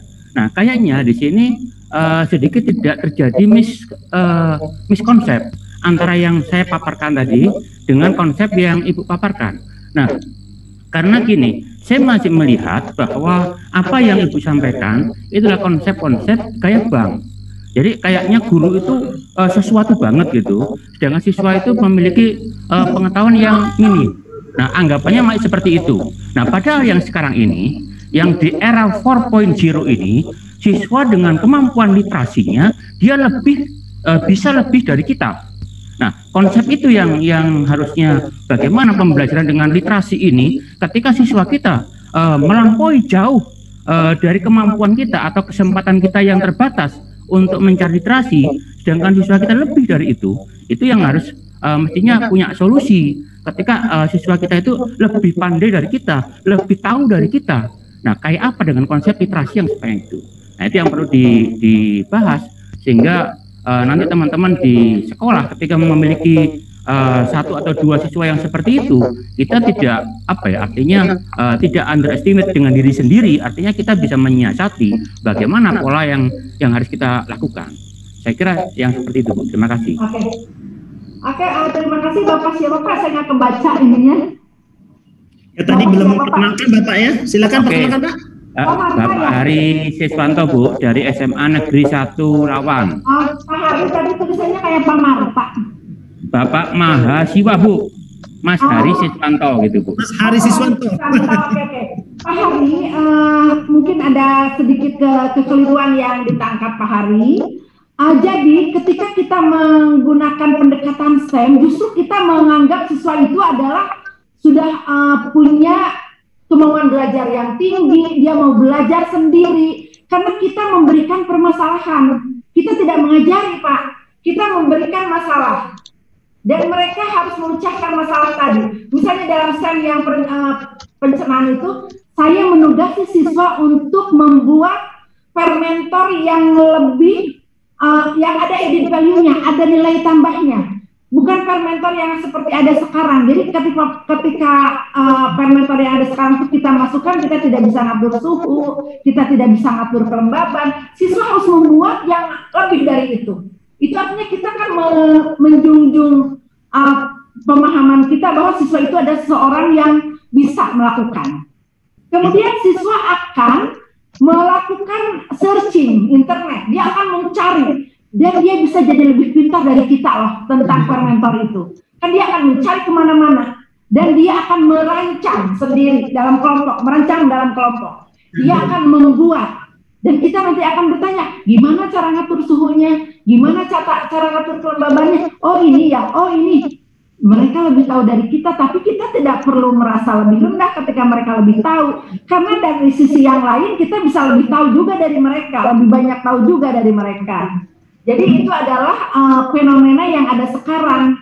Karena ada namanya internet, dia bisa Google jutaan artikel dan dia bisa baca, siswa bisa jauh lebih tahu dari kita. Tapi tetap kita punya sesuatu yang lebih dari siswa. Kita punya metode, kita punya cara, kita punya model pembelajaran, kita punya bagaimana kita fasilitasi untuk lebih maju lagi. Tidak hanya sekedar diberitahu gitu Pak. Jadi ketika IBL juga sama, dia harus menemukan konsep sendiri. Kalau siswa dianggap rendah oleh kita, ya kita ajarin aja seperti ini. Seperti kita menyuapi anak kecil. Kita suapi aja mereka karena dianggap tidak bisa. Tapi dengan pendekatan IBL, dia harus membentuk konsep sendiri. Contoh ya, ketika kita mengajarkan yang tadi keanekaragaman hayati, kata konsep keanekaragaman itu tidak keluar dari mulut kita, tapi dari siswa sendiri ketika dia mengamati satu sama lain dan melihat ada persamaan perbedaan, dan dia mulai kita arahkan dengan pertanyaan-pertanyaan bahwa keanekaragaman itu adalah bla bla bla bla. Itu ditemukan oleh siswa. Jadi memang siswa sekarang tidak lagi dianggap kertas kosong oleh kita. Siswa itu sekarang adalah kita menggunakan teori konstruktivisme. Siswa itu sudah membawa pengetahuan. Oleh karena itu, pengetahuan awal itu harus kita ketahui supaya kita bisa mencantelkan ilmu yang baru dengan pengetahuan awal dia. Ketika terjadi asimilasi, siswa paham. Ketika kita tidak tahu skemata awalnya, pengetahuan awalnya, kita masukkan pengetahuan baru, tidak klub, siswa akan menjadi tidak paham. Dalam otaknya tidak terjadi asimilasi. Maka dia harus bertanya supaya terjadi keseimbangan. Ketika dia bertanya, dia seimbang, dia klub, asimilasi terjadi. Pengetahuan awal penting diketahui oleh guru, supaya kita bisa menentukan strategi, model, pendekatan yang akan kita lakukan dalam proses pembelajaran kita. Demikian Pak. Semoga bisa. Terima kasih Bu Yeni, luar biasa. Kita beri aplaus dulu kepada Bu Yeni, teman-teman. Mari. Oke, luar biasa penjelasan yang sudah disampaikan oleh Bu Yeni berkaitan dengan pembelajaran efektif berbasis literasi ilmiah. Tapi nampaknya teman-teman karena waktu jualah yang menghalangi kita dan kita harus stop sampai di sini dulu. Namun jangan dulu kemana-mana karena ada beberapa informasi yang ingin disampaikan dari IG Situbondo. Yang pertama adalah informasi pelatihan-pelatihan yang akan datang, yang tentunya amat sangat dibutuhkan oleh kita semua sebagai guru masa depan, atau guru yang disebutkan oleh Bu Yani itu harus merdeka mengajar gitu ya. Tapi untuk itu mari teman-teman semuanya kita kembali lagi kepada apa yang sudah dijelaskan oleh Bu Yani tadi, agar kita sebagai guru lebih termotivasi lebih menemukan lagi strategi-strategi apa di masa-masa sekarang, karena guru adalah ujung tombak dari pendidikan di mana saja, apakah kita berada di desa atau di kota, dimanapun berada, guru adalah yang katanya Pak tadi yang sudah menanyakan itu, wah guru yang serba wah gitu ya. Memang seperti itu guru modern sekarang. Oke, ini ada beberapa penjelasan dari Ibu Nikmah yang akan disampaikan. Silakan Bu Nikmah.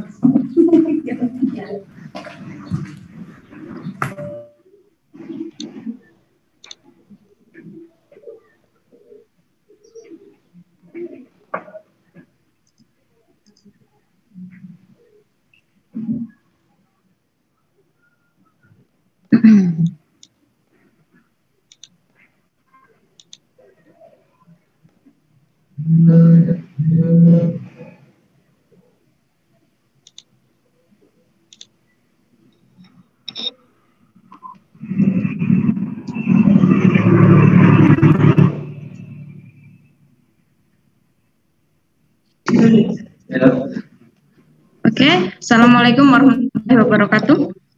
Waalaikumsalam warahmatullahi wabarakatuh.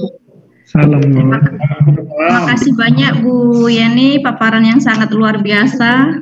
Terima kasih juga untuk teman-teman yang sudah sangat antusias untuk mengikuti webinar perdana kami IGI Situbondo ya.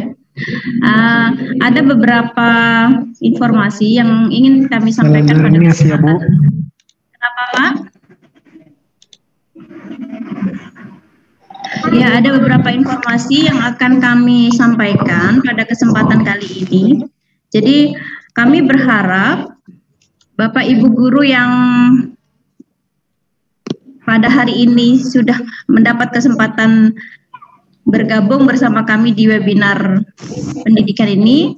Jadi kami berharap kita dapat terus untuk berkesinambungan melaksanakan kegiatan-kegiatan di IGI Kabupaten Situbondo. Setelah rencana kami, setelah acara webinar ini, kami akan mengadakan kegiatan lagi, masih dalam rangka peringatan Hari Aksara dan peringatan Bulan Bahasa kita di bulan Oktober ini, yaitu kami berencana akan mengadakan kelas online untuk kelas menulis online. Pada kegiatan ini kami bekerja sama dengan media guru. Nah, harapannya nanti setiap peserta akan menghasilkan produk berupa satu guru, satu buku. Itu harapan kami, sehingga kita bersama-sama untuk berusaha terus mengembangkan diri, terutama dalam hal tulis menulis. Jadi biasanya banyak hal yang sudah kita kerjakan, tetapi kita malas untuk menulis. Nah, kami dari IGI Situbondo akan berusaha untuk bersama-sama, mari kita bersama-sama belajar, mari kita sama-sama berusaha untuk memperbaiki kompetensi kita. Salah satunya ini dalam hal literasi juga masih terkait dengan tema yang pada hari ini, yaitu tema tentang literasi. Kami akan berusaha untuk memfasilitasi Bapak Ibu yang ingin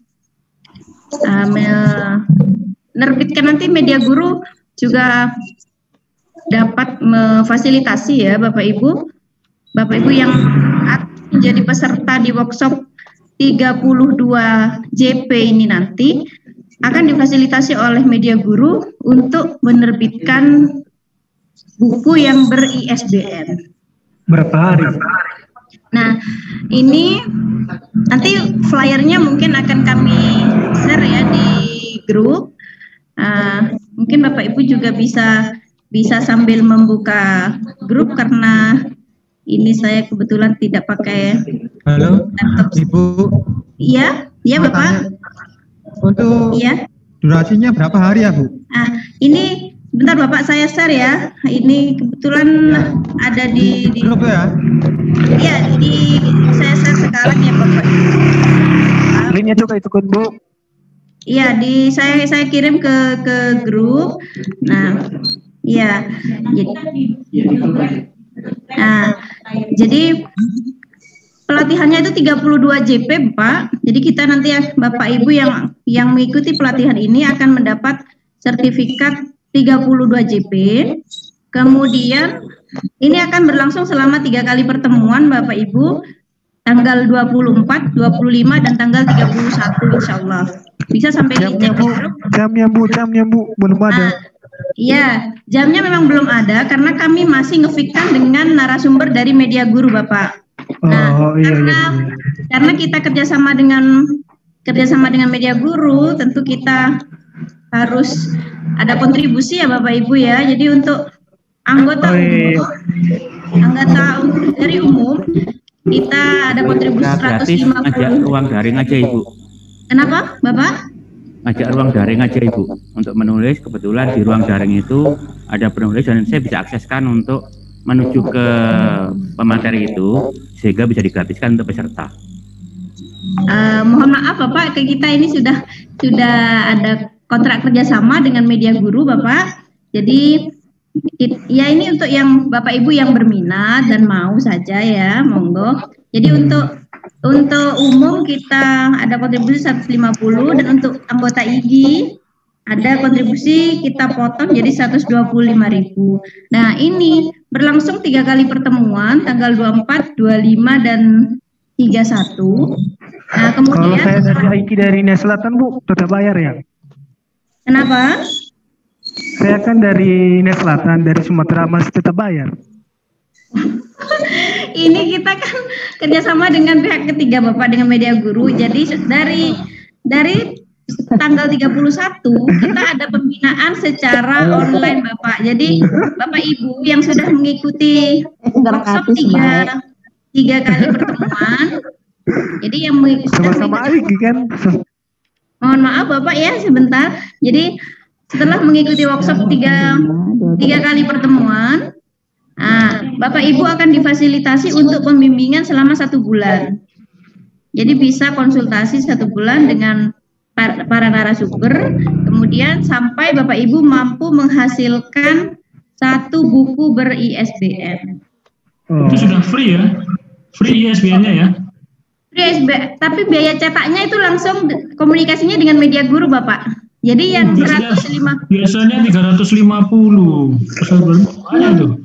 Jadi yang monggo Bapak Ibu bisa mempertimbangkan sendiri, bisa memutuskan akan mengikuti kegiatan kami di IG atau tidak, monggo ya. Jadi kami hanya menawarkan kegiatan yang kami informasikan seperti ini Bapak. Jadi ada pakai biaya 150.000 untuk umum, 125.000 untuk untuk anggota IKI begitu. Jadi mohon Bapak dalam apa? Ya, belum ISBN-nya juga itu. ISBN-nya 350 plus 150. Iya. Monggo kan kami serahkan pada Bapak Ibu masing-masing. Kami hanya berusaha untuk memfasilitasi begitu. Jadi ya Bu ya. Jadi monggo nanti untuk tawaran gratis tadi bisa diupload mestinya ya. Iya. Yang keberatan membayar nanti bisa link selainnya bayar. ID.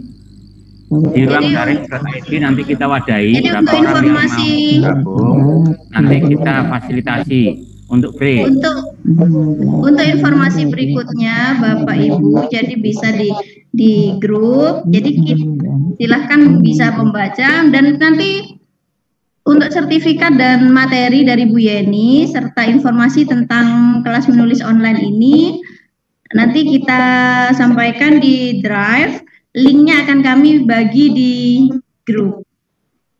Itu. Demikian Bapak Ibu informasi dari kami untuk program kami selanjutnya. Oke, demikianlah informasi yang disampaikan oleh Ibu Nikma. Perlu Bapak Ibu teman-teman ketahui bahwa Ibu Nikma ini adalah salah satu duta sains. Teman-teman, jadi Jadi ya, beliau adalah ya yang berwenang dan berkecimpung dengan hal-hal yang berkaitan dengan sains. Jadi itu nanti kita akan informasikan berikutnya melalui grup WA. Oke, untuk selanjutnya ini adalah closing statement, dan closing statement ini akan kita isi dengan apresiasi dari Ketua Situbondo kepada Ibu kita narasumber, yaitu Ibu Yeni. Silakan Ibu Yeni. Kemudian sebelum itu teman-teman jangan lupa presensi diisi semua. Ya, karena ini sudah akhir dari acara. Nah, Bapak Ibu, apresiasi dulu kepada Ibu Dr.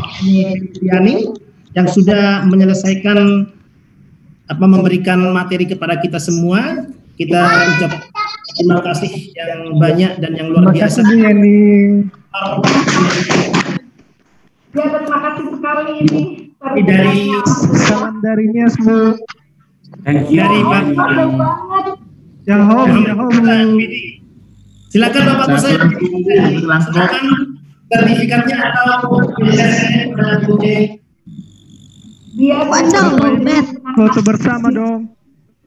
Ya, setelah ini jangan dulu off Bapak Ibu, kita akan foto bersama. Ya, kita foto bersama dulu. Iya betul. Terima kasih banyak ya Pak ya. Oke, terima kasih. Sama-sama. Terima kasih banyak. Kita foto bersama dulu Bapak Ibu, jangan dulu boleh. Kita on-kan semua video. Jadi dua jari. Ya, oke. Bisa salam literasi. Salam literasi, saya paling senang. Jadi salam literasi. Literasi ya. Ini nggak lupa. Literasi ya. Ya. Literasi. Mana siap-siap?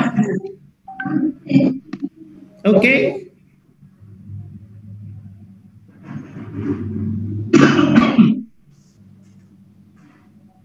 Oke, yang lainnya? Nah, cukup.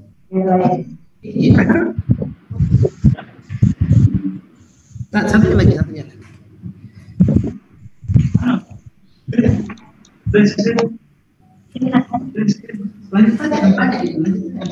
Oke, sambil ini nanti mungkin ada teman-teman yang mau bergabung untuk mendapatkan ilmu yang gratis tadi. Sudah semuanya ya? Kita sudah foto bersama. Kita link dengan beberapa perguruan. Terima kasih. Saya sebagai moderator menyampaikan banyak terima kasih kepada ruang daring hari ini sudah meluangkan waktu ruang daring.id meningkatkan kompetensi kita di dalam kita sebagai guru, sebagai profesi yang luar biasa. Oke, terima kasih kembali saya ucapkan juga kepada Ibu Dr. Yeni Hendriani yang sudah meluangkan waktu dan bersama-sama kita selama kurang lebih 1,5 jam. Terima kasih. Dan saya akhiri wabillahi taufiq wal hidayah. Wassalamualaikum warahmatullahi wabarakatuh. Sampai jumpa. See you next latihan ya. Assalamualaikum. Bapak Ibu semuanya. Terima kasih banyak. Terima kasih. Ya, darinya satu orang.